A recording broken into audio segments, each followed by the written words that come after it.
एक ऐसी जगह की कल्पना करो जहां बस बर्फ ही बर्फ हो। यहाँ सूरज ढलता भी तो बस क्षितिज को गुलाबी और नारंगी रंगों से रंग देता है।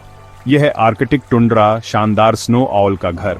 यहाँ जमीन साल के ज्यादातर समय जमी हुई रहती है। यहाँ सर्दियां लंबी और कठोर होती हैं, हर तरफ अंधेरा छाया रहता है। फिर भी यहाँ जीवन किसी न किसी तरह पनपता है। इस पूरे इलाके में बहुत कम पेड़ हैं। स्नो ऑल अपनी तेज नजर से दूर से ही शिकार को देख लेता है। यह ऊंची जगह पर बैठा रहता है, टुंड्रा का एक शांत रक्षक। हवा इसके पंखों से सरसराती हुई बहती है, जीवन की खुशबू और भोजन का वादा लेकर। स्नो ऑल छुपने में माहिर होता है। इसके सफेद पंख बर्फ में आसानी से मिल जाते हैं, जिससे यह अपने शिकार को दिखाई नहीं देता है। लेकिन इन सफेद पंखों का एक और काम भी है। ये शरीर की गर्मी को अंदर रखते हैं और आर्कटिक की कड़ाके की ठंड से उल्लू की रक्षा करते हैं। स्नो ऑल को एक खास शिकारी बनाता है इसकी बिना आवाज वाली उड़ान। इसके पंख इस तरह बने होते हैं कि हवा की आवाज दब जाती है। इससे उल्लू बिना आवाज किए अपने शिकार पर झपट सकता है। कल्पना कीजिए, एक उड़ता हुआ पंख वाला भूत जिसकी हर हरकत हवा में एक फुसफुसाहट की तरह हो।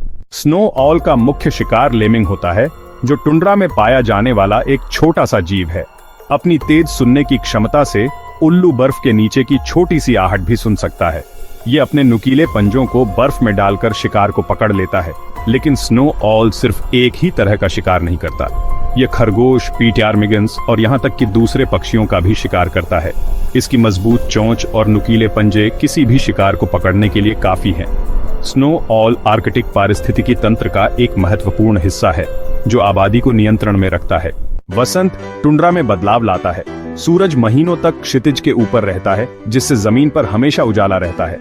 यह समय स्नो ऑल के लिए परिवार बसाने का होता है। वे मजबूत जोड़े बनाते हैं और माता पिता दोनों अपने बच्चों को पालने की जिम्मेदारी साझा करते हैं। मादा जमीन पर एक उथले घोंसले में अपने अंडे देती है। वह अपने अंडों और बच्चों को किसी भी खतरे से बचाने के लिए हमेशा तैयार रहती है। इस दौरान नर अपने साथी और अपने बढ़ते हुए बच्चों को खिलाने के लिए लगातार शिकार करता है। स्नो ऑल के बच्चे मुलायम सफेद रेशों से ढके हुए पैदा होते हैं। वे भोजन और गर्मी के लिए पूरी तरह से अपने माता पिता पर निर्भर होते हैं। माता पिता बारी बारी से अपने बच्चों को पंखों के नीचे गर्माहट देते हैं। जैसे जैसे बच्चे बड़े होते हैं, उनके पंख निकल आते हैं और वे अपने आसपास की दुनिया को एक्सप्लोर करने लगते हैं। वे अपने माता पिता को देखकर शिकार करना सीखते हैं। आर्कटिक में जीवन कठिन है, लेकिन स्नो ऑल के बच्चे आने वाली चुनौतियों का सामना करने के लिए अच्छी तरह से तैयार होते हैं। स्नो ऑल अनुकूलन की शक्ति का प्रमाण है। इसकी शारीरिक विशेषताएं इसकी बिना आवाज वाली उड़ान से लेकर इसके घने पंखों तक इसके कठोर वातावरण के लिए पूरी तरह से अनुकूल हैं।